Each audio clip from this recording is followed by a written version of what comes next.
Bom, durante a regência do Padre Feijó, houveram ainda muitas disputas entre os três grupos políticos existentes: os regressistas, os liberais exaltados e os liberais moderados. Uma curiosidade que não está no nosso módulo é a morte de Pedro I. Com a morte de Dom Pedro em 1834, não teria mais motivo para a existência dos grupos restauradores. Mas essa reorganização política só vai acontecer em 1837. Esses três grupos se dissolvem e tornam-se os grupos progressistas e regressistas. Os progressistas defendem um governo forte e centralizado no Rio de Janeiro, mas estavam até dispostos a fazer concessões aos liberais exaltados. Os regressistas não estavam dispostos a fazer nenhum tipo de concessão aos liberais exaltados, mas fica aí essa nova denominação: progressistas e regressistas. Em 1840, progressistas e regressistas passam a se chamar Partido Liberal e Partido Conservador. Durante a regência do Padre Feijó, por causa desse clima de instabilidade e de insatisfação entre as províncias, estouram várias e importantes revoltas. Tá? A primeira delas é a cabanagem, seguida então da revolta dos malês, da revolta dos farrapos, sabinada e abalaiada. Durante o período do regente Feijó, nós temos, claro, apenas a cabanagem, malês e a revolta dos farrapos.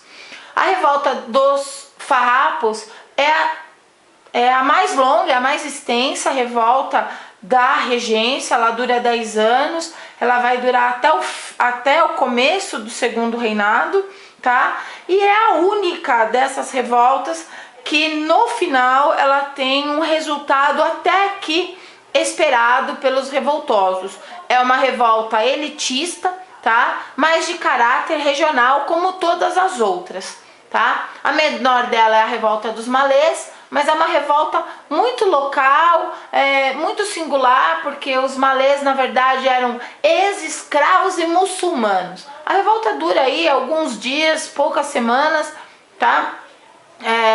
Não teve nenhum caráter de libertação regional, tinha mais um caráter aí individual, né, motivado por questões religiosas. A cabanagem, a sabinada e a balaiada são revoltas tanto de caráter elitista e outras aí movidas a caráter popular, e todas foram contidas e reprimidas durante a regência, né? Menos, claro, a revolta dos farrapos. Devido à incapacidade de conter essas revoltas, o Padre Feijó se vê obrigado a renunciar em 1837, dando espaço então ao novo regente, Araújo Lima. Araújo Lima, ele comanda esse período regencial, tá?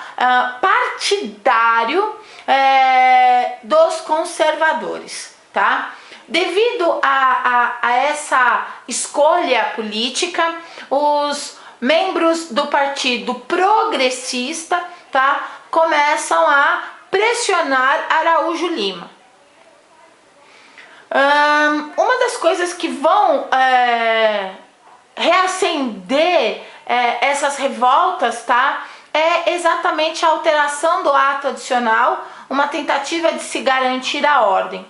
Nessa alteração, chamada de lei interpretativa do ato adicional, a primeira medida é eliminar a autonomia das províncias, reforçando a centralização política.